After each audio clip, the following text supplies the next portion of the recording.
tunafurahi sana kwa sababu Save the Children ndio kazi yake kuu kuona watoto wanapewa kipaumbele, kuona sauti za watoto zinasikilizwa, kuona watoto wanashirikishwa, lakini pia kuona watoto wanalindwa.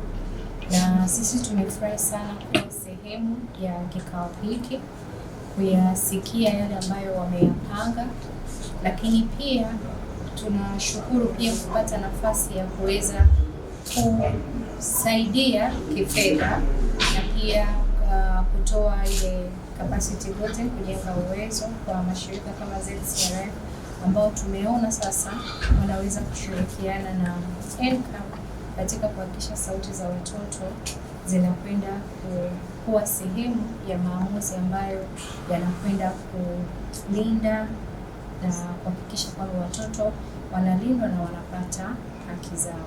Mashirika ambayo ya kimataifa ambayo yanasimamia haki za watoto kwa kweli wana mwono mkubwa sana, na mimi niseme nikushukuru sana Save the Children. Kwa kweli kuanzishwa kwa huu mtandao umesaidia sana na imepelekea hata sisi serikali sasa hivi, kwa mfano kwa mwaka huu tumetenga fedha kwa ajili ya mabaraza ya watoto. Kakaangu Mohamed yupo lakini wakati tunasema bajeti yetu tuliwachukua watoto, tuliwaalika waje kule barazani, waje kusikia, wasije wakasema mkurugenzi ndio mnatudanganya, waje kusikia wenyewe kwa kweli sisi tuna bajeti yetu. Kwa hivyo wakati ZCRF kupitia Save the Children wana bajeti yao, lakini tutambue kwa na sisi kama serikali tuna bajeti yetu kwa ajili ya baraza, na bajeti hiyo itaanza Julai. Kakaangu Mohamed yupo na hiyo bajeti haikuingizwa katika bajeti hizi zetu, hiyo ni kwa fungu hili. Kama bajeti ya wazee basi ndio bajeti ya watoto. Nyinyi mna uelewa kutosha kuhusiana na masuala ya haki za watoto, sheria ya mtoto na vitu vingi, lakini tutambue kwenye community, kwenye jamii kule sio wote wanatambua. Kwa hivyo kupanga mpango kazi wenu, mkaika activity zenu, itakuwa ndio mwanzo sasa wa kuendelea kuwasaidia wale watoto kule kwenye mashehia.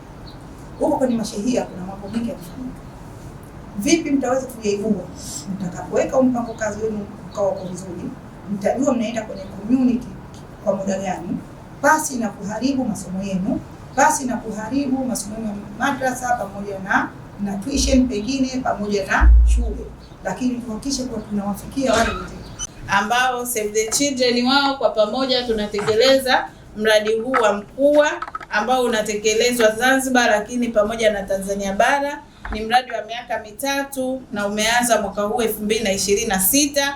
Sisi kama ZCRF tumeshaanza kutekeleza mradi huu kwa upande wa shughuli zetu, na tunashukuru mkurugenzi, tumekuwa naye kwenye shughuli mbalimbali ambazo tumeanza kutekeleza.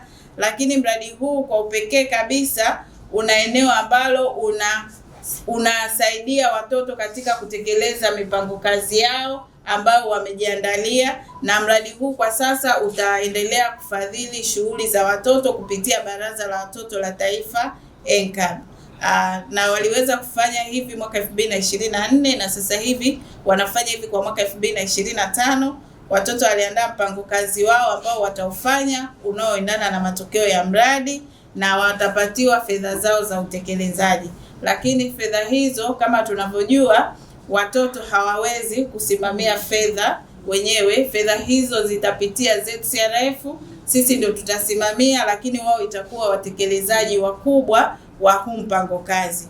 Kwa hiyo tuliona ni busara tuwe na shughuli hii kutukutanisha pamoja sisi hapa pamoja na wizara ambao tunajua nyinyi ndio custodian wa masuala ya watoto, muweze kujua kwamba kuna huu mpango kazi, watoto watakuwa wanaufanya, watakuwa wanautekeleza kwa kupitia sisi pamoja na Save the Children.